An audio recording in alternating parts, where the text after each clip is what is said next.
Make sure it's working okay. Okay, it's working. Let's say sa. I think it's okay. Okay, just let me put. Let's get this out of the way maybe a bit. Yeah. Okay, are we ready? We're ready. Okay, we're ready. So, today we are in a very good company because Paul Gravett is here with us. Hi, ciao. Ciao. If you don't know who Paul Gravett is, you are in Italy, we say persone male, which is bad person. Persone male? Persone male. Doesn't sound very good. Exactly. And okay, Paul Gravett. Well, that's a compliment. That's a compliment. Let's say that I use it for in a nice way with my followers. Sure. Paul Gravett is one of the most important comic books critics and expert in the whole world. And thank you very much to be here. I've got a very big head if you keep going. Thank you very much for being here because, sure. No, thank you very much, as you know, here got some books that you have written during the years. That was my very first book from 2004. Yeah, this one which here, is good. the manga and book. Yeah. I just want to show it to my followers. This one is one of the pillars of my knowledge about manga, alongside with the books with Frederick Schodt. Yeah, for me, Frederick Schott's one of these. Buisu. Of course, when you want to know something about manga, I mean, for me, you, Mr. Buisu and Frederick Schodt, you are, let's say, the basis, you know. Well, that's very kind. That's true. I'm humble because actually Schodt really was, for most people, it was Frederick Schott's book, Manga. It was, let's say, the first the one. Revelation, Yeah, it was 1983. Manga and Dream Manga in Japan, they are amazing. Before we had hardly any manga in English at all. That's so. And also, like, oh my gosh. And also, he was a friend with Osamu Tezuka, and he was his translator. Exactly. So, biographer. An amazing man. I think he knows as well a lot of things. You know. He really is. He was the pioneer. Yeah, he was the pioneer. But you as well. I mean, I would like to very much in his footsteps. I would like personally to say thank you because thank you to you. I had the chance to explore in the world of manga. Good. Thanks to you, I had the chance to know more and to go always deep and deep and deep. And thank you very much. In any case, surely. And thank you for being here with us. So I prepared some questions for you, but just to, let's say, just to break the ice, as you say. But as I told you, let's try to follow the stream of our conversation. But the very first question I would like to ask you is, why reading comic books? I mean, despite the fact that comic books nowadays are a reality impossible to ignore. Sometimes there are still a lot of people that they think that comic books are, let's say, something useless, they are something childish, they are, let's say, stupid things. But why do you think it's important to read comic books nowadays? Well, I think the medium has actually come into its own in the last maybe 30 years, 40 years, and it's really now in this age of the ephemeral, fleeting digital digital world. The fact that comics use fixed images that don't go away is kind of strange because we are not used to. We're used to be able to going, or just clicking and going to another website. Exactly. These things, they have a power because they're on the page and they stay on the page, and they force you to really look. And to look, into them and between them, make connections between them, and I find the fixed image incredibly powerful now in this era of the fleeting, virtual, floating world. Even if we can say that, so that's one reason why I think comics are powerful because they're also because there's one of the few places really where we see a lot of very personalized individual drawing. There's a lot of good artwork around in animation and gaming and graphic design, movie posters, whatever you want. So you can find people, but there's not a lot of individuality in that stuff. And manga and comics generally has a lot of space for some very strange drawings, very strange ideas, very personal stuff. So I love that. It's radical in the sense that it actually doesn't, at its best, it allows for non-conformity, it allows for self-expression. Do you remember the very first time you had a comic book in your hands? I mean, what did you think? What was your impression? My Madeleine moment, my Proustian moment where I can go back to. Well, I don't, maybe, but I do have a wonderful photograph, in fact, that my dad took when I was probably about 8, which is certainly not my first comic, but I was completely absorbed sitting in a deck chair in the summer's afternoon reading British reprints of American Marvel comics. Oh. That was my first taste of realizing, okay, I've read British comics, but this is something else. This is something amazing. And I was reading Stan Lee and Jack Kirby's Thor in black and white, but they were so that's why you were so impressed, because you you had Jack Kirby as a first reading. One of the first things, one of the first things. But really, my two big early influences would have been from TV, because a lot of time, this is where it ties in with manga obviously becoming popular thanks to anime. Exactly. And TV. That's true. TV is often the way for people to get into comics, quite often. And like Osamu Tezuka used to say, I mean, that animation would be, let's say, a killer app for manga, you know? Yeah, so and it's proved to be the case. Yeah. I said in the 60s when I was growing up that we had on TV, we had Batman, the original Adam West. And the CGI, of course. That was my first that was my way into Batman. We had Thunderbirds, that was a fantastic amazing show, which I loved so much. And then I discovered space opera. Yeah, and I discovered that there were full color painted comics printed in here in the UK called TV21, where you could read news stories. And then I also, of course, discovered through TV Hergé's Tintin, because there was the Moon story from Tintin was on British TV. I thought, what is this? Then you discover you can get it in the library. You discover it's French comics, Belgian comics. Yeah, no, so TV was a very important entry point into comics. Let's say, quite delighted, because more or less it was the same thing for me. Yeah. Okay, for example, I remember my very first comic book. I think I was 3 or 4 years old. You go remember as far back as that? Yes, wow. I tell you why. My mother, she bought me issue of Dylan Dog.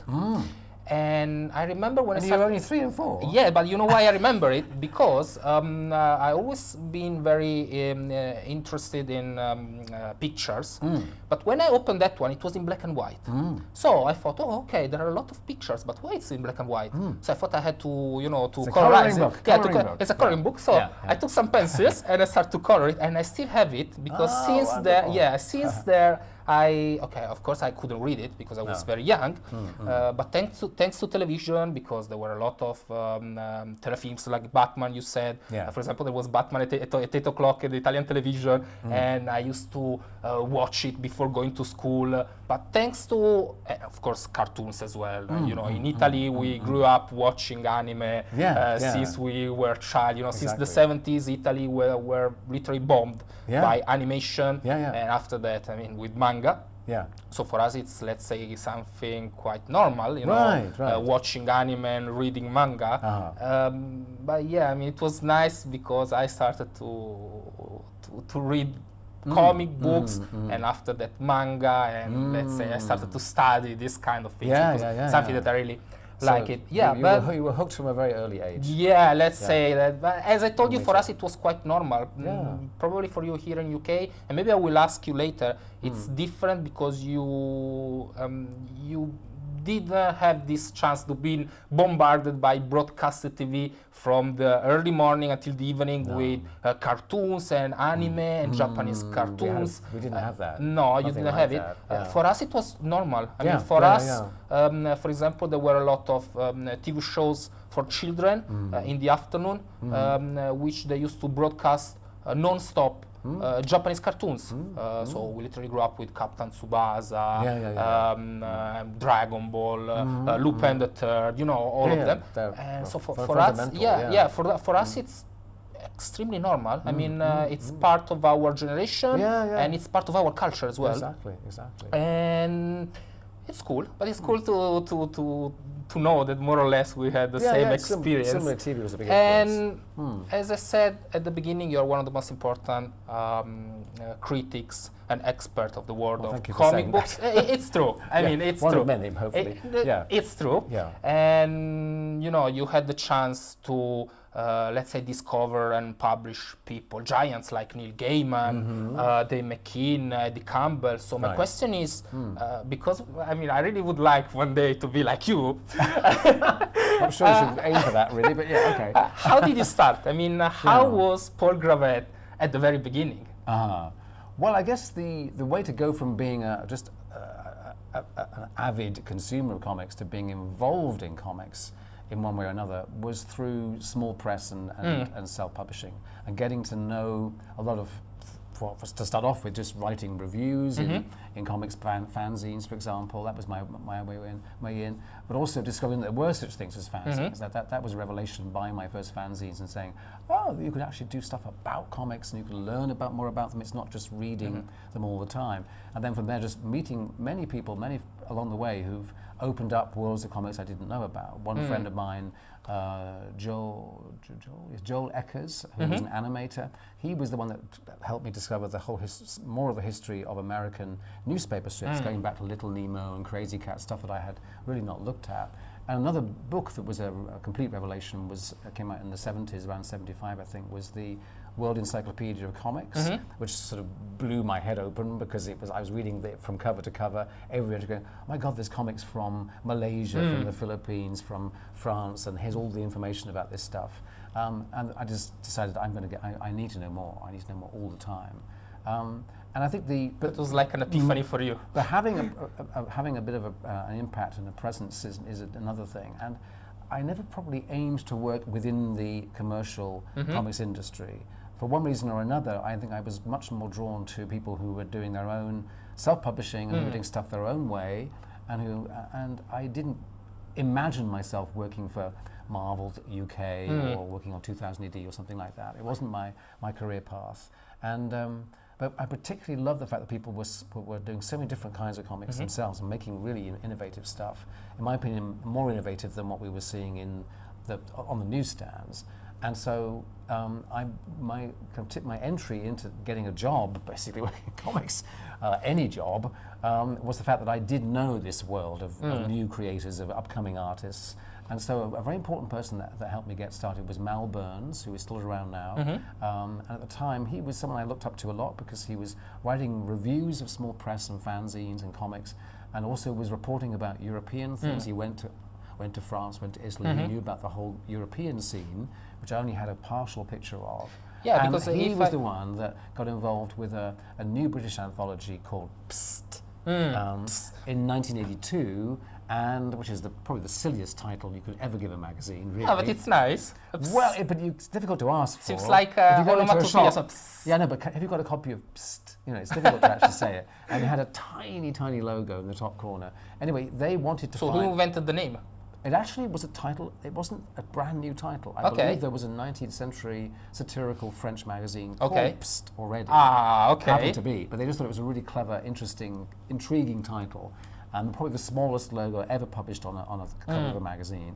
Anyway, Mal was in charge of finding artists to put into this new anthology, this new magazine, published by a very wealthy French couple, Serge and Henriette Boissevin, and he thought I would be a good person to find the artists, and also to help them promote it. So my first actual job was to go on a double-decker bus. The Serge and Henriette, they had a lot of money. They didn't necessarily always have an awful lot of common sense, actually, in terms of what to spend the money on. But they thought, rather than just taking out adverts on TV or something, we will take the comic out on the road on a double-decker bus, which they converted. So originally it was a standard double-decker bus, but they converted it so the ground floor was turned into a shop, selling all kinds of comics, including, of course, Psst magazine. And then upstairs they took only half the seats out, to make space for a back screen projector. And onto that they were projecting, this is all pre-computers basically. Oh, that's cool. They were projecting sequences of visual comics. Wow. And then my job was to work with a driver and this young punk guy called Nick, who was the kind of dog's body helper basically, to go from city to city around the UK with this bus and set up and invite the public on board and let them discover what we were doing. So let me ask you, completely crazy. It was completely crazy, but it was cool. Yes. So it was actually freezing. It was freezing cold, actually. Because I can imagine, of course. So winter of 82, how was the 83. situation about comic books in UK at the time? I mean, it was an interesting period because around the same time as Psst starting up, I think it was around 82, you'd got Warrior kicking off. That was a very, very important newsstand magazine where, of course, Deadskin, published Alan Moore's Miracle Man, Marvel Man, etc. I mean, it was the year that all these people they started to, you know, to have success, like the crossover into America, exactly, headhunting, exactly. Talent. That was they started to write for DC Comics. So it was a pretty exciting time, exactly. And this is obviously all before Escape. So we're talking about early '80s. Escape was the magazine I went on to do with Peter Stanbury. But even so, there was a good scene. There were good publishing activity happening, events happening, conventions. And the thing that I set up was called Fast Fiction. That was the table and the mail order distribution service for all the small press comics. Okay. And that's what got me the job, that I was in the right place at the right time. That's, sometimes it's a question of luck as well. As you can gather, I'm quite good at, like both of us, we're both quite good at talking, we're quite good at communicating. Okay. And we like to explain why we love comics to other people. That's good. And that's not that common a skill. Certainly not in Britain. So let's say more or less it's something like a YouTuber today, but you didn't have internet and YouTube, so you just had to do it face to face. Face to face, and also when I was on the bus going around from city to city, I would always plug into the local TV and radio stations and be able to get some kind of interview. Okay. And also, of course, we were finding artists all the time too. We went to art colleges. We found some amazing artists. Wow. So it was a fruitful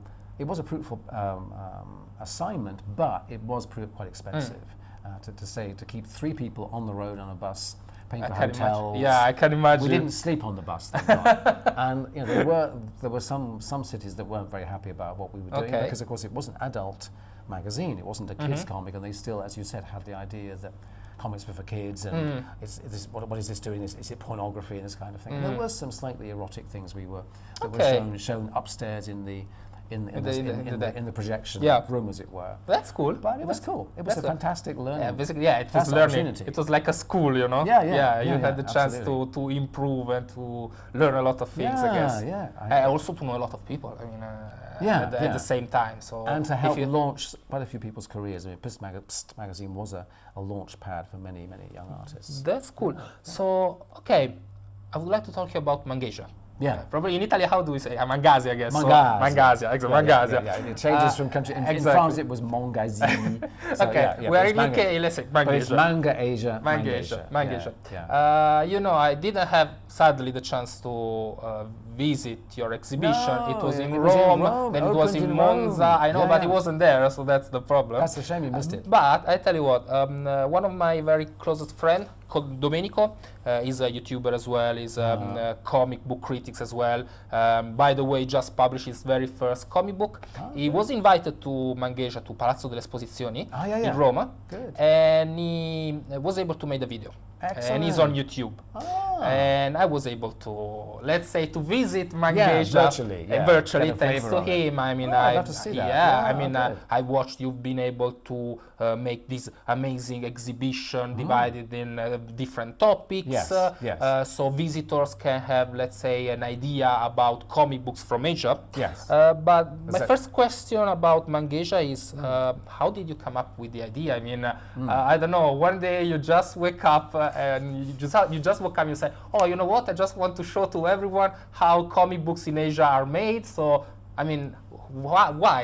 Well, I mean, it comes from, obviously, from many decades of researching this and having collecting material, researching the subject, figuring out how the different comic cultures of Asia connect, but also how they're very distinctive and different. I remember there was a book from John Lent. Oh yeah, called Asian Comics. Asian Comics. But the thing that really, I mean, I had the chance to read it a few years ago. I think it's from 2013, 2014. And John's a great and amazing pioneer, up there with the shotters.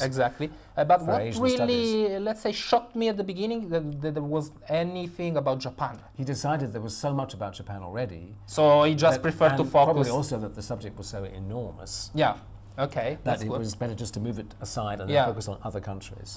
So and that makes some sense, actually. So basically, how did you come up with this idea about Mangasia in general? Well, the origin of Mangasia was a book and not an exhibition, and it came out of the fact that I did the exhibition with John Harris Dunning at the British Library in 2014 called Comics Unmasked, Art and Anarchy in the UK. the biggest exhibition so far in the UK about British comics. And at the time, Thames and Hudson, I've been talking to them a bit about, they wanted me to do something for them. And when they first came to me, they said, well, now you've done the Comics UK, the Comics Unmasked project, now maybe you can do the book for us, and we want a book on manga. And I said, well, I'd quite like to do that, but I want to be able to stretch the subject a bit more, and I wanted to see some different things, not just repeat what I'd done from 2004. And fortunately, they were up for that, and we began to put together the structure of it and the themes of it. And then at the same time, the Barbican, which is the biggest visual and performing arts centre in Europe. People don't realize that. It's a very, very big institution. They have an international department that generates major tours, touring exhibitions, basically, which travel for up to 5 years or more. And I'd been involved with them a bit in the past. I'd been involved with, they did a show on animation, they did a show on, they did various shows on gaming, for example. And they came to the British Library Comics and said, we think must be something we can do with comics. And I've got so many projects I want to do about comics. And I gave them some of the ideas, which are still things I want to do. I mean, still mad things I want to do. But they actually then said, what are you researching now? Well, I'm doing this Mangasia project. Well, that sounds like it could be the right thing, because part of their thinking, and it was mine too, is that we don't need another book about manga, but we do need another book about manga, but manga in an Asian context, so we can explain the influence it's had on other countries, but also enabling people to go from manga to exploring further afield and saying, okay, well, you like manga, what about other Asian comics? Have you explored Korean manhwa? Have you looked at Yan Huanhua from China? Have you looked at comics from the Philippines, etc.? And have you realized that it actually is a fantastic arena? And the other problem is that over the years, also researching, several countries, most notably South Korea, who are very gung-ho in promoting their manhwa since about 2003, when they first exhibited in Angoulême. There ought to be a book about manhwa, about Korean comics, a big one and a big exhibition, and there have been exhibitions about it. But it's kind of difficult to get a publisher behind doing a book like that. So in a way, what I did is I took the opening from Thames and Hudson and said, okay, we'll do manga, but I also want to do other things from Asia. And that's how the whole Mangasia thing came together. That's cool. So how long does it take to create an exhibition like this? Well, I mean, that was 2014 when the book was developing. And then, obviously, what the advantage was that I was doing all the research on the book, and then from that fed into the exhibition. The exhibition only really came together around 2015, 16. The idea was also, okay, we're going to do this at the same time. Let's try and get the book and exhibition to coincide. Which it did, fortunately, in October 17, as you know, in Rome. But it meant that I could use the research to just also structure the exhibition. The exhibition process is very complex and includes, of course, design, and is not the same thing as a book. And also, of course, the book and an exhibition aren't the same because we have the chance to borrow other material, expand certain parts of the book, and so the book is not a catalogue, and the exhibition isn't just a reproduction of the book. Let's say that it's quite interesting because they overlap. Yeah, I thought that basically they're complementary. The guidebook was made for the exhibition, but actually it's the opposite. The book is unusual, but the book actually predates and created the show.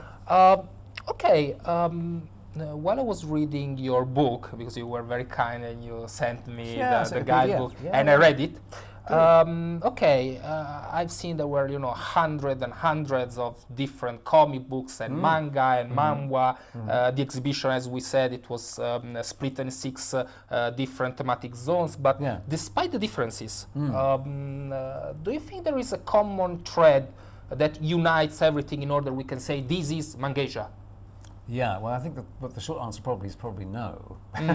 Okay, that's interesting as well. As we open from a remark in the opening part of the book and the exhibition, is that this is really to make you realize the diversity of it. And also, actually, the kind of maybe hidden agenda and hidden message, in a way, is to say that actually all these other countries, apart from Japan, could have been Japan, could have had as big an impact as Japan. So what is it about Japan that has enabled it to have such a global impact, including, obviously, as we've discussed, anime being such an important promoter of comics culture, otaku culture, and why did it not happen in other countries?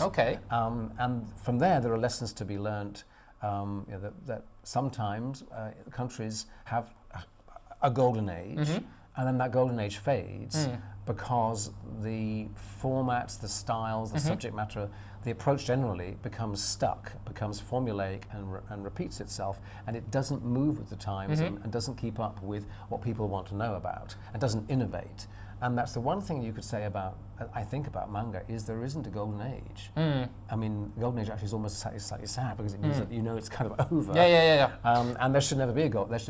Most comic cultures, ideally, the ideal comic culture would never have a golden age, because it would always be advancing and innovating. And this is where Japan is so extraordinary. Yeah, because every single year, every single day, they always try to make something new. So they always try to... Well, there's a space to do that, and there's an appetite to do that. You have to have the publishers being able to say, okay, we don't want to keep this character going forever, and as with Spider-Man or as with Asterix, for example, so that new things can come in. That's vital. But also because the readers are changing through times. Yeah, the readers change, and therefore the comics change, which does seem to make obvious sense. But we know that there are many publishers that don't think about that and just think in the short term. And there are other crucial factors that come across, I think, in the book, and which are maybe more implicit than explicit. But the fact that, as we know, manga are compiled into tankobon, and if they sell, they are kept in print. And as we know, Tintin, that works, of course, also in Asterix, etc. in Europe. But that's not been a policy in many, many countries of Asia. Comics have been ephemeral periodicals, and they disappear in newspapers or in weekly comics for kids or whatever, and then never put into book form. So, as an example of that, in the Philippines, they've had one of the biggest comic cultures of Asia, not until recently very influenced by manga, much more influenced by American comics, as they've been very dominated, of course, and even part of them, occupied and became part of America. And of that, from those comics, enormous quantities of live-action movies were made, which are very successful, based on comics that were actually being published at the same time that the movie came out, rather like we have now with all the Marvel Cinematic Universe, a bit like that. And they were promoted as... They've been pioneers from this point of view. They were doing it on such a scale, but nobody seemed to have the idea. You think, wait a minute, you've got these comics, it's the movie's based on the comic, you could put those episodes together and put them out in a book and you'd sell, wouldn't you? They didn't do it. And you sort of think, why? Well, that's because these people, the publishers, were just thinking, it's another weekly magazine. We don't. It's something. For example, in Japan, they are doing it since a few years. For example, I remember in 2010 there was this film from One Piece. One Piece Strong World, and Shueisha started to do with Toei Animation. They started to do this amazing work. They included Eiichiro Oda Sensei. Eiichiro Oda Sensei wrote the story for the film, and when the film came out at the cinema, they used to give as a present a comic book related to the film and to the manga One Piece as well. Brilliant. So basically, the comic book, the manga was part of the canonic story of One Piece.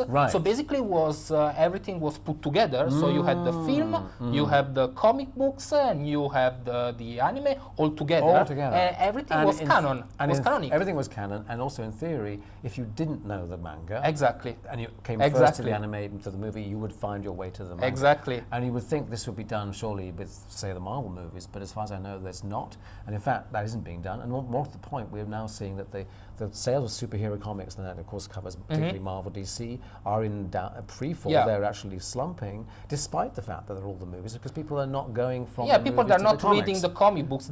Sometimes they don't care. The movies have replaced the comics. They haven't actually worked in synergy with them. Because if we talk about, for example, Marvel cinematic movies, they created their own universe, so it doesn't matter if you are a reader of the comic books or not. If you go to the cinema, you have this huge univerce, and that's it. I mean, if you don't want to read the comic books, it doesn't matter. Right. Okay. In Mangasia, we have, as we said, a lot of comic books and mangas, but do you have a favorite one? I mean, you discovered a lot of things, but is there something that you really like, that you really love? There's just so many that were interesting. I mean, we discovered it was wonderful, for example, just to find that there were comic artists making their own, often quite manga-inspired work for example, in Mongolia or in Bhutan, tiny places where sometimes there's only maybe one publisher or one or two artists even working. That was an exciting thing. There are so many. but I would say there were several that were revelations, unfamiliar to me before. The fact that we were able to go into the private lives of some of the artists and find out more about them in the fourth section of the exhibition, that meant that we could actually show quite rare insights, I think, about that. And I think in terms of favourite ones, and of course I'm trying to remember the title, I think it's Nohun, I've probably got the name wrong now, but there was a fantastic Thai movie based on a comic which, when I first saw it, I thought, well, this is interesting, but it doesn't really appeal to me. It was about a kind of slightly simple, or certainly very kind-hearted country girl who comes to Bangkok and works as a kind of housemaid servant for a very, very wealthy family. And in the end, she's got all the common sense that they don't have. And also, in the movie, we discovered, a live-action movie, which I thought, well, this is interesting. She ends up liberating women who are being forced to work in a sweatshop making clothes and being exploited by horrible people. And she's actually quite a kind of workers, left-wing kind of heroine character. And we loved we realized that the comic had got something more to it. It wasn't just a very popular thing, but it actually had an undercurrent of a good sort of social message and a good almost political message too, about workers' rights, for example. That's just one example. That's cool. But it's very rich. It's a very rich show, and I think hopefully everyone can find something that will intrigue them and stimulate them. I didn't ask you something that I always ask to everybody when I have an interview. Do you have a favorite comic book in general? Yeah, I get this asked quite a few times.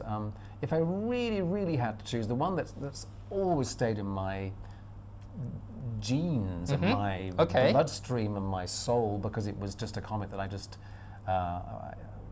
blew me away. I always loved Kirby, and I still do love Kirby. Even probably if I had to choose one artist, it would be Kirby. Even though I know he's got problems maybe sometimes with the writing and etc. But he's such a fount.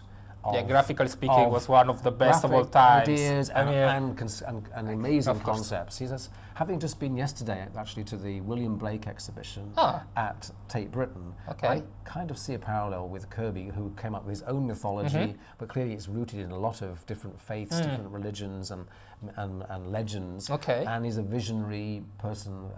I think there's a Blakean quality to Kirby. And anyway, so for me, The Fourth World, when he did New Gods and Forever People, Mr. Miracle and Jimmy Olsen, those were comics I bought off the newsstand, and for me they were like, this is like getting tablets down from the mountain. Yeah, I think you're not the only one. I couldn't believe what was coming out each week. For example, there is this Italian cartoonist, you know it for sure, Leo Ortolani, who is the creator of Ratman. Yes. And he's a Kirby fan, isn't he? Yes. Yeah, he's a very big fan of Jack Kirby, and in all his comics, he always tries to put something related with Jack Kirby's works. I mean, as we said, he was one of the most important ones, and he's the king, that's it.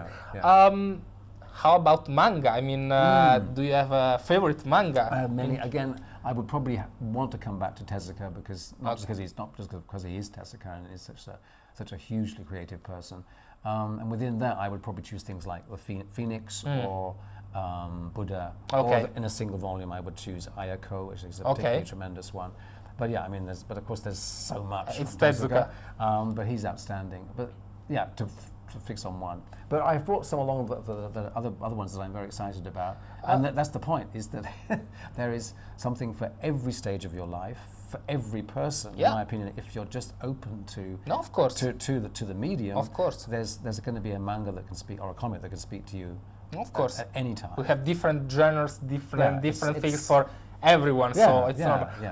Okay, I would like to ask you one thing. Always my friend Domenico, the one who went to Rome to visit Mangaja, I wanted to ask you something, because I told him, okay, I'm going to have a meeting with Paul Gravett, so I know you are a big fan of him as well, so do you want to ask him something? And he said yes. And basically he wanted to know, I think it's your phone. No, it's not me. It's mine. Sorry. I have to edit Oh this my out. God. Maybe you should turn it off. No, usually I always have it off. That's the strange thing. I'm sorry. Okay. So my friend Domenico wanted to ask you, okay, you know, as we said, that in places like Italy, Spain, France, during the 80s and the 90s, we've been bombarded by anime. On TV. So on TV. So as we said, we literally grew up watching anime. And at a certain point, a lot of publishers noticed that, and they started to publish manga. So at a certain point of our life, we used to watch anime and at the same time reading the related manga. So for example, there was Dragon Ball on TV, and we could buy Dragon Ball, at the comic store. So we have, let's say, this very strong relationship with Japanese things, Japanese culture, Japanese anime, and Japanese manga. But do you think that this kind, Domenico would like to ask you that, do you think that this kind of attachment to manga and anime could be possible, maybe thanks to the internet, maybe in the next futures, in countries like United Kingdom that doesn't have, let's say, a big culture regarding comic books, manga and anime? Yeah, I think it's almost certainly already happening. A lot of people definitely are coming to manga through anime, not necessarily on TV, but on the internet, definitely discovering it in its various legal or less legal forms that you get access to it. So it's still doing its job. And anime, as I've written, is kind of like an ambassador. It's a way to break through, and that was the whole idea, of course, when Tezuka first sold Astro Boy in 1963 to NBC, and it was on American screens. It would have, in theory, heralded a wave of much more Japanese animation on America, which didn't happen to the extent that he would probably have hoped, and certainly didn't make it over here. As far as I know, the only anime I remember growing up with in the mid to late 60s was something called Marine Boy, which I think wasn't a manga. It was only an anime. I may be wrong about that. But it was one with a boy that chews aqua gum under the water. I got which one. You may know it, but I'm sure it was shown in Italy too. Yes, but we knew, my younger brother and I, we both loved it, and we both knew it wasn't, because we grew up basically much more with Hanna-Barbera shows like Tom and Jerry, the Flintstones, all those kind of things, exactly. And then shows like Lost in Space and Voice Bottom of the Sea, which are very manga-y as well, and Thunderbirds, as we mentioned. So, okay, because you were mentioning about, let's say, the illegal way of reading comic books and manga. What do you think about piracy regarding comic books? Okay, I tell you my point. From a certain point of view, it can helps the industry. I tell you why. Okay, I'm a collector. I guess you're a collector as well. So we read a lot of comic books. We read a lot of manga. We read a lot of bande dessinée. We read a lot of fumetti. We read everything. And nowadays, if you go on the internet, you can find basically everything. So sometimes when you have, let's say, something new, maybe you go on the internet, you check, let's say, the pirate version of this and that comic book, you read it. If you like it, you buy it. Right. I remember, for example, Neil Gaiman as well, he used to say that at the beginning he was quite upset when he found out that his books and comic books were on the internet for free, but then he found out that basically he was selling more. Yes. Because people were reading it for free. And then they used to buy it. So what do you think about it? I agree. That definitely does happen, and it does help sales. What's changing perhaps though is that we're talking about people who will buy the physical book. Maybe these younger people don't feel the need to actually have the physical book. And it's where they then will say, well, I don't need to buy the physical book, and we'll just read it online and never buy so the author or the creator never gets any benefit financially from that. And there are some mangaka, some authors have spoken out about, if you really love my work, you would buy it because because the money comes to me, and of course it's illegal. It enables me to continue. But certainly as a way to enter and to sample things, it's important. And the other argument I think is that when a series that hasn't been put into, hasn't been translated yet, is made available illegally, when it does get into print, or it's done officially, or even online, maybe that's the point where you should say, well, now you should take that down, because you've done the job of raising awareness. Now you're actually competing with, for example, with the official thing. Because they have tried to crack down, haven't they, in Japan? There's been more of a... For example, in Japan, since last year, Shueisha has been released Manga Plus, which is this app in which you can read basically the last releases. So you can read One Piece, you can read the old chapters of Naruto, Bleach, and I think they did it because they wanted to fight piracy. Right. And for example, and to bring those readers to them. Yeah, exactly. And I think that if in the future they will be able to create something, let's say a Netflix of manga, in my opinion, a lot of people they will subscribe straight away, because if you have an archive of everything, right? For example, I will buy straight away. Probably you will do it as well. If you had the chance to read everything, let's say from 1960s to today. I believe Marvel and DC are doing that already, aren't they? Yes, they're already offering an extensive back catalogue. So that clearly is something that, well, you might find it elsewhere online, but actually if it's all in one place, and so it's those companies really taking advantage of the competition and saying, well, we can do it and do it better, basically. Okay, reading your guidebook, Mangaja. I did a crisis between Mangaja and Mangaja, you know. I was quite surprised to read that there are some critics and some historians of manga, and even the Japanese Minister of Culture, that they deny the fact that manga wasn't, that manga wasn't something created thanks to the influence. Wasn't pure. Well, yeah, exactly. Wasn't pure. The manga was influenced by American works or European comic strips. But how is it possible? For example, I believe you've been for sure in Kyoto. There is this amazing manga museum. And if you go there, you see in the middle of the museum there is this amazing panels in which you can see how the industry works and how a manga is produced. You can see, for example, Kitazawa Rakuten first pages in Monkey Pack. So how is it possible there are people that they deny the fact that manga has got this influence? I mean, is it because maybe we are living in a strange world full of, I don't know, you can see today, nowadays, there is something strange, you know. People seems like to act in a strange way, or maybe they always try to be, in Japan, because they are there is a little bit of populism as well. They try to be, let's say, they want to create a new kind of purity for themselves. Well, there's the idea of it being sort of, they would like to make a big connection between modern manga and the floating world, ukiyo-e, prince of the 19th century and before, and to leave out and to sort of slightly gloss over the other important elements that come in there. And there is a desire to do that. But it seems to me pretty obvious to anyone that if in some strange imaginary alternative Earth, Japan was still an isolated nation and had never had such limited contact, would they have come up with manga? I don't know if they would have done without. Yeah, I found it very strange. Very strange. Because there were some vital ingredients came in from the West, including the comic panels. Yeah, exactly. And the sequences and many other aspects of comics that are fundamental, and they would perhaps not have evolved in the way that they did without that. So there is a certain denial, perhaps, and a certain wanting. We know that Japan is special, and an idea of it being unique Japaneseness of Japan.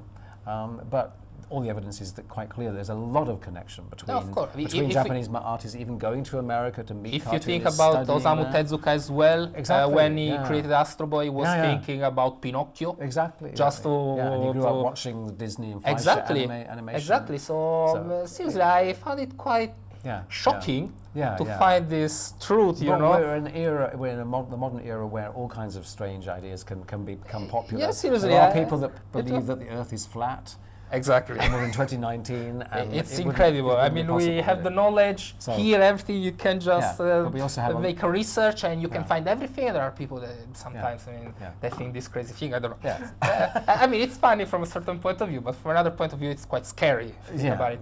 And also, I found very interesting the chapter regarding overworking in Japan, regarding the artist's life. The artist's life. For example, we know there are a lot of mangakas, especially let's say the most famous ones. They used to work more or less 18, 20 hours per day. In your book, you were, for example, quoting the lives of Osamu Tezuka, Hideo Azuma, Shotaro Ishinomori. I remember that, for example, you quoted the point in which Osamu Tezuka says that doing a mangaka, it's a very miserable life because, I mean, it's just work, work, and work. So basically, they're quite crazy. All of them are quite crazy. So my question for you is, why do you think there are still a lot of people today that they want to become mangaka? I mean, okay, if you succeed, you can do a lot of money, you are rich, you are famous. But even if you succeed, you're then under more pressure to produce. So would you trade, for example, overworking and burn out for money? I don't think so. But you may think that, I mean, a person who wants to become mangaka, he may think that making manga can let him become, let's say, immortal. So maybe there is something more in their drawings. I mean, what do you think? Well, I think it's because for many people, manga still represents a space for creative liberty and challenging the status quo, stepping away from the alternative, which is basically piling into the salaryman kind of lifestyle and pursuing a conventional career. As we know, a lot of manga artists can be pretty unconventional people. The decision to be a mangaka is still probably quite controversial, and I'm sure there are plenty of parents who would not want their children doing that. We know there are parents still in Japan today who don't want their kids reading manga, so it's not like it's ever really lost entirely the stigma of being a bad thing for you. But I think there's also a lot of complexity in terms of the industry, and for mangaka it can be really a struggle. And really, there's the book Manga Poverty, which I think I also quote from, which I can't remember the name of the artist now that did that. He did the Say Goodbye to Blackjack, it's his manga series, which was a hit. But he just wrote this extraordinary book, published also in English online, explaining that the finances of this thing just don't work, are not are very much in favour of the publishers. It is a side that was very much glossed over, for example, in the British Museum's exhibition this year, not surprisingly, it's a tough life. Yeah, of course. And it's not just tough as in you've got a lot of work to do, you've got people you've got to pay assistants, you've got to often the artist, the mangaka has to pay out of his own pocket initially, because there's not enough money coming from the publisher to get the whole thing up and running and then serialize, and there's no guarantee that's going to work. Sometimes comic readers don't like it. Yeah, it's just erased like this, from a chapter to another one. So there are plenty of examples of manga that have disappeared because they didn't make it, they didn't find their audience, and even when you do get successful, you have to wait until the book comes out, and then the book has to sell, and even then, there's even more pressure to make more of it. That's true. And we know that there are quite a few manga series that probably have been extended beyond their natural expected life, because the publishers said, just keep it going, because we know it's popular, and whereas the original plan for the story perhaps would be, that was also what surprised me, meeting some of the and hearing speak some of the editors that came over during the summer here in London for the British Museum's exhibition, alongside the artists usually, was how quite a few of them, the editor for Golden Kamui, for example, said, we only know what the mangaka has only told me what's happening probably over the next 1 or 2 tankobon. It's like the next 10, 20 or so. But we don't know what will happen in the next 10. We kind of know what's going to happen, but we don't really know. So in many ways, this is strange, isn't it? Because you go in, and I don't get the impression that when you go in with a manga project, that you tell the editor that's going to choose it that I've got the whole story worked out and it's going to end up like this. Often it's just like, okay, it can actually evolve. As we know, the editors are very hands-on quite often. Not always, but they can be quite hands-on, and that means that the story is not defined. And that's what gives maybe they, as you said, got, let's say, a rough idea about a destination. Exactly, a destination, but they don't know exactly from chapter to chapter. Okay, and I'm gonna do this, I'm gonna do that. Okay, maybe it's better if we can add new chapters. Maybe it's better if we can add. But this is one of the things why for me manga is so special. So, for example, this is an episode of A Bride's Story by Kaori Mori, which I love. She did Emma, for example, beforehand. And what's amazing about this is it's a whole book about an relatively incidental character in the story who suddenly, she decides, I'm going to do a whole spotlight on her. and I'm going to expand her character, and the reader can go into far more depth about that. And there's room to do this in manga. It's not just driven like, okay, we must just keep the story going and stay with the main character. You can actually have not just an episode, but a whole you know, sequence, a whole 10 episode sequence. That, I think, is a real strength of the medium. Okay, I would like to ask you, because you mentioned it, the fact that in Japan, I mean, manga, it's a very free medium, especially when we talk about sex and fightings. But we know that through its history, manga had some very serious problems with censorship. So, for example, I remember there is, there is, for example, Kenji Nakazawa with Barefoot Gen has got a lot of problems. Ikki Kajiwara has got a lot of problems. Gonagai has got a lot of problems. Especially the shameless school exactly, story. Especially with the shameful school. Which we haven't got in English yet, which I really regret. In Italy, it has been published. We haven't got that. In Italy, it has been published, I think, last year. Maybe now, because there's been a long lag, a delay in getting Gonagai into English. Probably. In Italy, okay, for example, they publish more or less almost everything. You know, Mazinger, Devilman, the Divina Commedia, everything. But I think they published the Shameless School a couple of years ago. So maybe we'll get that eventually. And it's good. For example, I remember I was reading in adult manga by Kinsella. There was the story of Kamimura Bunko, who was one of the leaders of the anti-manga movements, who used to say, for example, that manga were something useless, as we said at the beginning, that an adult person has to read book instead of manga. And so, okay, you wrote it as well. There was a period of self-regulation of manga, but now more or less it's a free medium, we know. But what do you think? Do you think it may happen again, something like this? I mean, do you think that, for example, manga can be regulated again in the future because maybe I don't know, the system may start to think that manga in Japan may become a problem or a threat to the status quo? I mean, what do you think about it? I think there's a risk perhaps of that. I mean, it's one thing that's touched on in Tetsuo Tsutsui, in that Poison City story, which I talked about, which is imagines next year's Tokyo Olympics. With a culture of the whole world looking at Japan and manga therefore needing to be tidied up and cleaned up and censored and suppressed. There are enormously important differences though about what happens about comics culture in Japan, and amongst them is the fact that the big publishers, Shogakukan, Kodansha, and of course also the related ones, Shueisha and others, they are big publishers. And they're not comic publishers. They're not Marvel or DC. And Marvel and DC's origins were really pretty shady. Back in the 1930s, when they were first doing comic books, they came from spicy, sexy pulp magazines. They were not a prestige. They didn't want to... They were not a prestige publisher. They were cheap. They were not serious publishers. Whereas in Japan, you've got big houses like, and Shogakukan, as you know, is a very educational publisher. They've published magazines for each year in school. So there's always been that kind of, it's a different culture. And the publishers are powerful, and they're also powerful presences in Japan to say, well, we will stand, we support it, we are committed to this medium and we believe in it completely. So I think that combined with the fact, of course, that many mangaka are very famous authors, they're highly regarded, they can also stand up and for themselves and speak out about any censorship.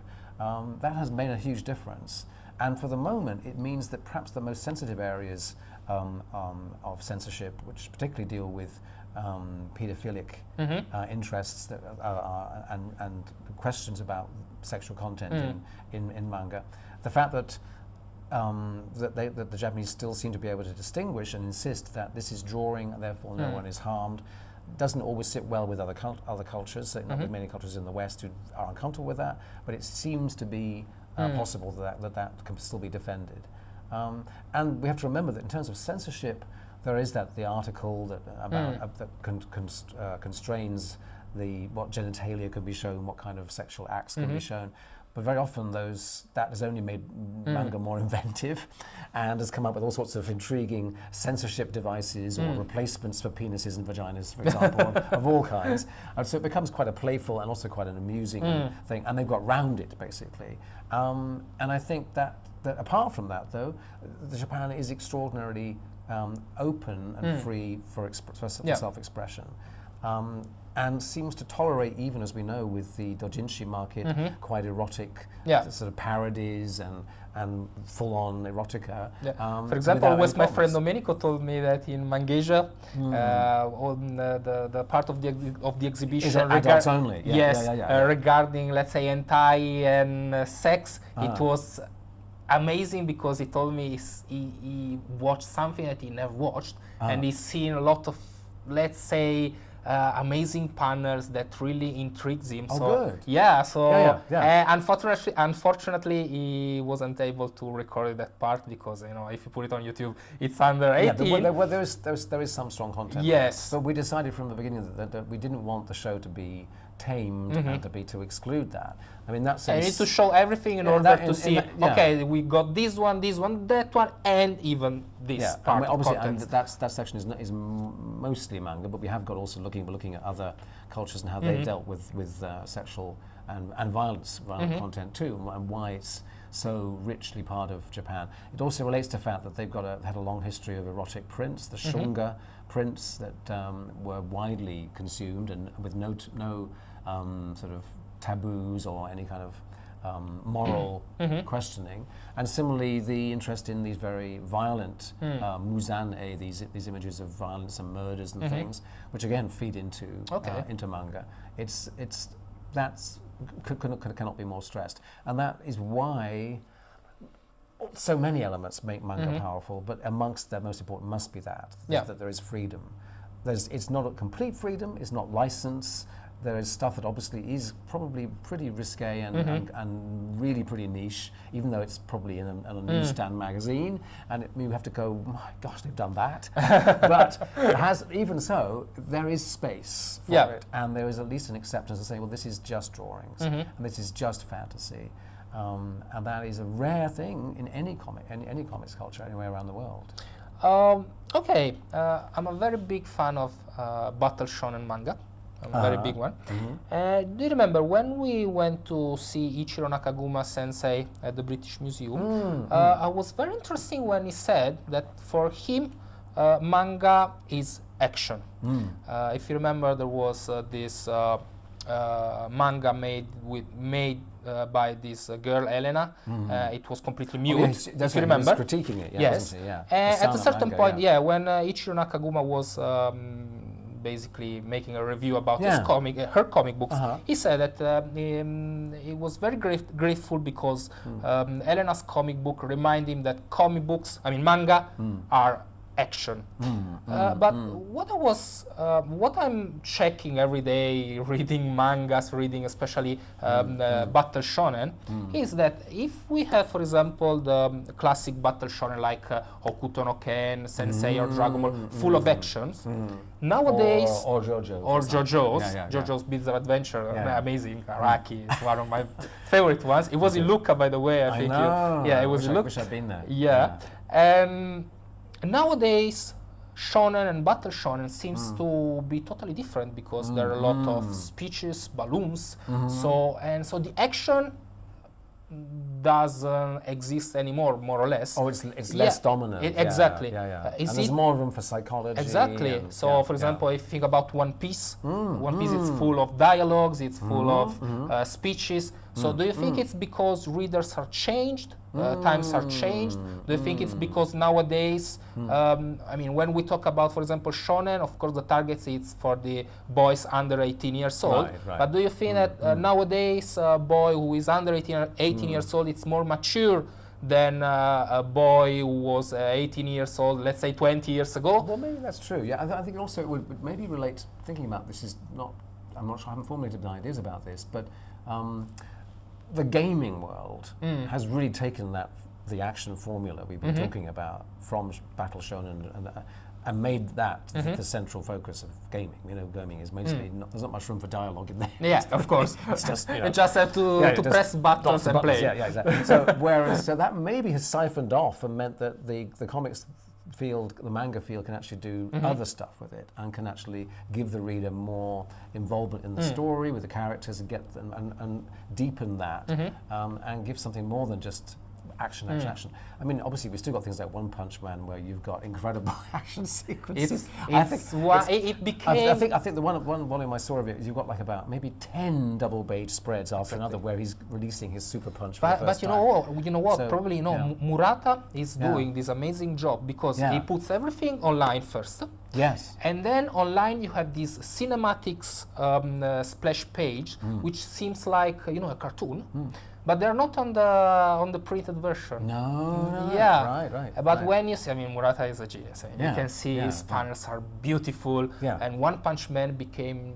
one of my favorite manga in general because has got this philosophy that is deconstructing basically the world of battle shonen. And maybe also deconstructing the American superhero. Yes, but up to a point. I mean, I think it's part of the idea, but that and My Hero Academia is also definitely. Okay, My Hero Academia has got a lot of inspiration by comic books. I mean, you can see. I think you can see that the manga publishers have said how do we compete with the Marvel DC invasion, and how can we do superheroes in an original way? I tell you my point. For example, the greatness of One Punch Man is, in my opinion, is that is doing, let's say, in a very less way, the thing that Alan Moore did with Watchmen with the superheroes. I think you're right. Because, for example, you have this character which is Saitama, who is the strongest since the very beginning, and he cannot be defeated.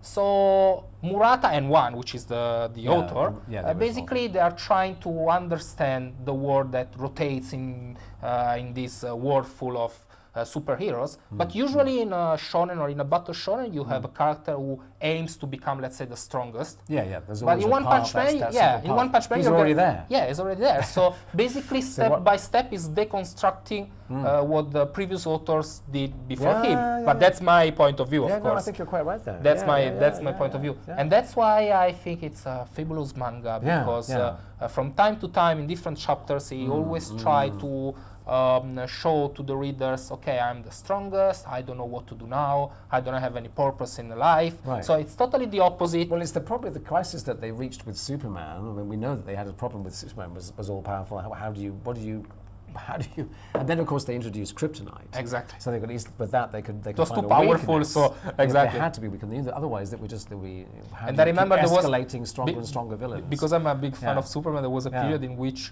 kryptonite didn't have any effect as well on Superman. Exactly. If you remember, I remember. It was exactly. There was the gold kryptonite. Exactly. So at a certain point, it became truly God, Yes, exactly. Okay, just one very last question. What do you think about,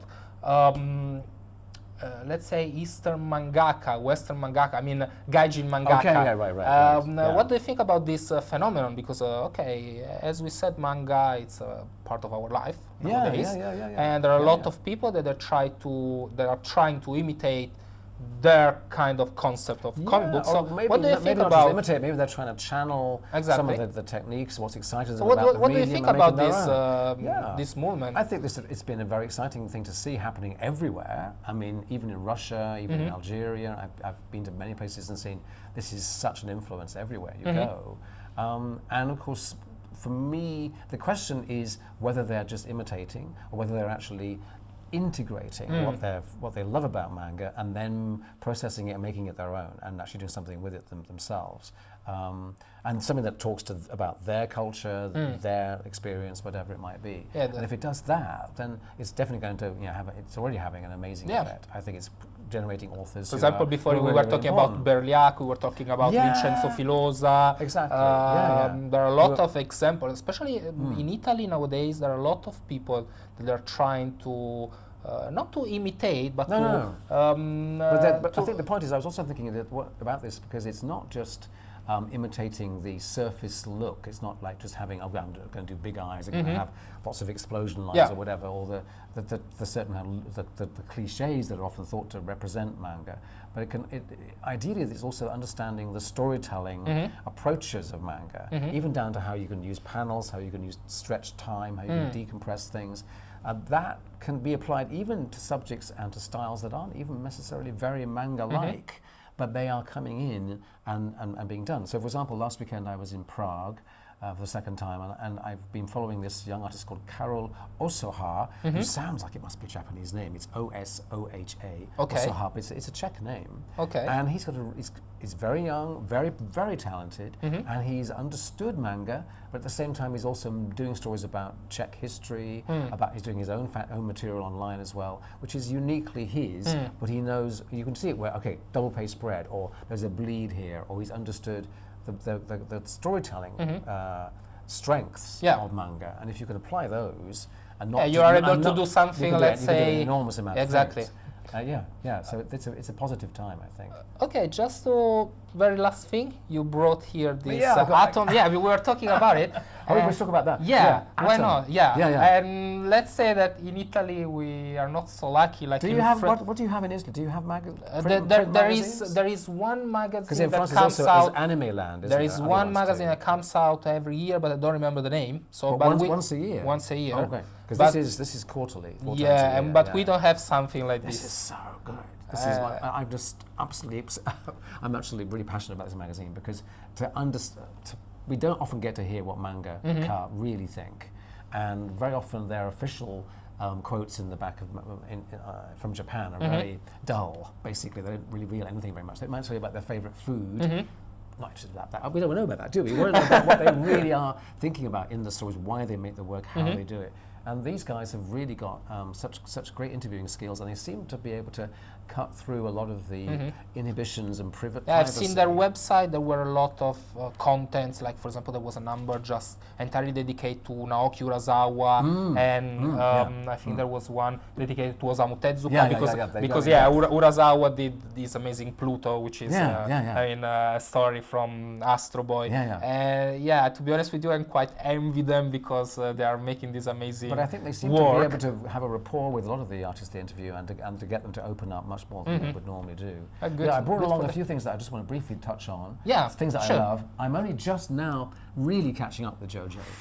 So I'm so envious that you've got this one is Diamond is Unbreakable. This is the key I believe the key volume where the stands really take off. There is where are you now? This is the first volume. Okay, I'm not gonna spoil you anything. No. But later on there is a fighting, a particular one with an electric panel. And it blows my mind. I mean, my mind is already blown from here. No, but it's a genius. Tremendous. It's a genius. And the whole idea, I forget where it is now, but it's the whole idea of the character Koichi, who has the power with his using sound effects. Exactly. Maybe that's the next volume. I think of this, but what I really liked it. I mean, at the beginning, Araki, let's say it was in a way a copycat of Tetsuara. Yeah, exactly. In a way. But slowly, he found out a way to be unique. Last year I was in Tokyo. I mean, I'm going to Tokyo every year, more or less. And there was this amazing exhibition about Weekly Shonen Jump. And I'd be able to watch the exhibition regarding the 90s. So you had the chance to visit, with Araki obviously in there. And the amazing thing about the part dedicated to Araki, it was that you could see his drawing evolution from, let's say, the early 90s to the late 90s. So in the early 90s, you could see that basically he used to draw this huge and powerful man, full of muscles. And at the end, he came out with these particular drawings, a little bit more, let's say, feminine. But that basically made him unique. I mean, now when you see a drawing by Araki, you can see, okay, this is Hirohiko Araki. Unmistakable. At the beginning was, as we said, let's say a copycat, but now, I mean, you can see that basically he made something unique. And in a way, I mean, it's also very strongly influenced by fashions from the time, from the late 80s into the 90s. I think he did a partnership with Versace during the 90s. And also, crucially, the other thing is that he's the first living artist to get a major retrospective exhibition at the National Art Museum. There was last year in Tokyo, 2019. I missed it. I think it's touring around the country, though. It is, you may still be going to other venues around Japan. Because prior to that, it was only Tezuka, after he died in 1990, who'd had an exhibition. Apart from that, nothing on manga in that fine arts context. So that's an important step. It seems to me that we will see that happening more. The more national institutions in Japan will go, okay, these manga artists are incredible. They deserve basically a major it's a culture, you know. It's something related with culture. But it isn't. Of course, in Japan, it's often thought about as just being so everyday, so disposable. Probably they're not getting to that they have something special. It permeates everything, but it's not thought of as somehow being For art. example, I was reading this article in which there are a lot of manga artists that they are trying to understand how can they do to preserve their work. For example, there is this problem with the original artwork, the gengas, because in Japan, the publisher, they don't care about gengas. No. And often the artists don't know what to do with them because they just keep them. And I was so surprised. How is it possible that in Japan? And of course, there are thousands of pages. I mean, every day there's thousands of pages published every day. So it seems like, okay, if I go to Shueisha, I can ask, okay, can I have for free, I don't know, a panel from One Piece because you don't care? They would say yes at this point because they don't know what to do with it. They do know a bit more now, fortunately. Okay, probably because it's One Piece. But I was quite surprised. It's quite a crisis, actually. And there's all sorts of reasons behind that that are interesting, that include the fact that the reason why we're in this position is partly because there's a very high inheritance tax in Japan, which means that, say, if your husband or wife, whatever, is a manga artist and they've made thousands of pages, when they die and you survive, you could get landed with a very big tax bill.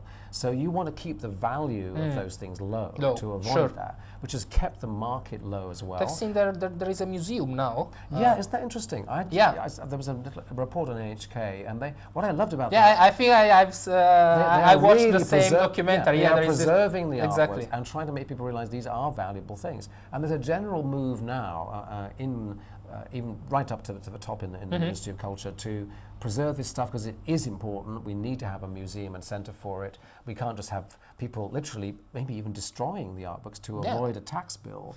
It's clearly which is a shame. Well, and that's almost certainly happened. And the only way around that is, of course, to avoid the tax bill also is to go, okay, we'll keep it low price, but then what do we do with it? Well, look, as you know, there are many one-person manga museums in local cities around Tokyo, because around if you Japan, think which about means that then they could become a tourist attraction. Apart the artistic value, it's it's a work of an entire life of a person. So why we should dissipate it? Why we should, burn it, or just because they don't know what to do it with all this work? So let's hope that in the future. It's a really big issue. Let's see. So other ones I want to mention, I absolutely love Kazuo Umezu. Kazuo, my God. Amazing. I don't know whether is this one in Italian? I am Shingo, Shingo? I think it has been translated as well. Because it's just, I tell you what, in Italy it's just a couple of years they're starting to publish Kazuo Umezu and Junji Ito as well. Yeah, Junji Ito, yes. But he is a genius. This one is not, this is such a strange story with this robot, the kind of car-making robot who becomes sort of AI intelligent kind of, and it's just. But as an artist, I'm stunned. Kazuo Umezu, it's very particular. I don't know if you ever had the chance to watch some of his shows. With this shirt always white and red, and he seems. Seems crazy from a certain point of view, but you can see that he's a genius. And I also really love the kind of underground alternative comics. And this is a collection of Ebisu. That's the first time it's Ebisu Yoshikusa that's come out in English for the first time. And I get this magazine called Axe, which happens to have this issue as a spotlight on Shirato's Senpai Shirato, but also it publishes lots of interesting experimental comics, underground comics. This is quite a small circulation magazine, and amongst them there's a very interesting artist, if I can find it here, who is actually, here he is. This is a guy I just discovered when I was in Japan in 2017. His name is Michael Abtin, I think, Madadi. Anyway, he's got Iranian background, but he's British.